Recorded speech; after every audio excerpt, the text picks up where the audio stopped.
இந்த இளைஞரணி மாநாடுல சென்னையில தீவு திடல்ல இன்னைக்கு வச்சிருந்து இன்னைக்கு வைக்கும் பொழுது எதிர்கட்சியில் இருக்கிறவங்க எல்லாம் ரொம்ப சந்தோஷப்பட்டாங்க.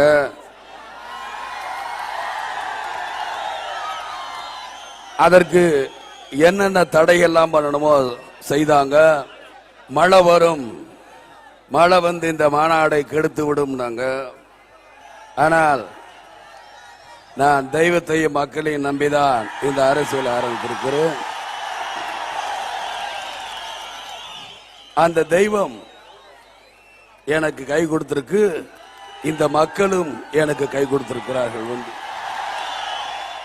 எனக்கு கிடைச்ச இந்த தொண்டர்களை நான் என்ன சொல்றதுன்னு எனக்கு ஒண்ணுமே புரியல. எங்க அப்பா அம்மா செஞ்ச புண்ணியமா இவ்வளவு லட்சம் கோடிக்கணக்கான தொண்டர்களை நான் பெற்றெடுத்தேன். அதாவது எனது அன்பு தம்பியாக இருந்தது.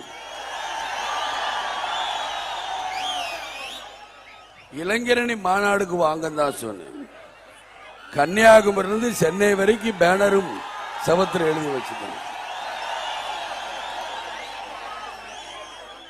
அது மாவட்டமாக இருந்தாலும் சரி, ஒன்றியமாக இருந்தாலும் சரி, பேரூராட்சியா இருந்தாலும் சரி, நகரமா இருந்தாலும் சரி, கிளைக்கழகங்களா இருந்தாலும்,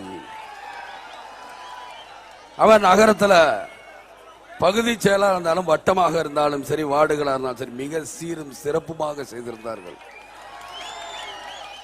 அவங்களுக்கு எனது கோடான கோடி நன்றிகள். எப்படி நன்றி சொல்றதுன்னு எனக்கு புரியல. சரி, நீங்க அந்த அவ்வளவு தூரத்துல இருந்து வரீங்களே,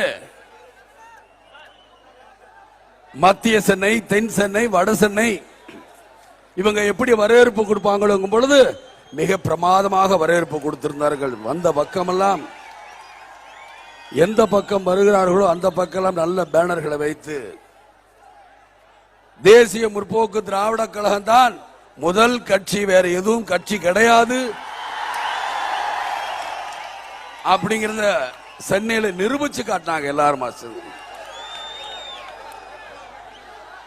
எவ்வளவு தடைகள். முதல்ல இந்த இளைஞரணி மாநாட்டில் மன்றமாக இருந்தேன். மன்றமாக இருந்து கட்சி ஆரம்பிக்கும் பொழுது ரொம்ப பயந்தேன். ஆனால் நீங்க விடாம சொன்னீங்க, கட்சி ஆரம்பிங்க, கட்சி ஆரம்பிங்க.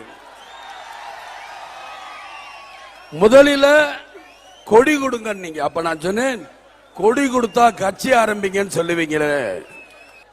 இல்ல, 2000 கொடியை கொடுங்கன்னு வம்பு பண்ணி கொடியை வாங்கினீங்க. இருந்தாலும் அந்த கொடிய பல படங்கள்ல காட்டி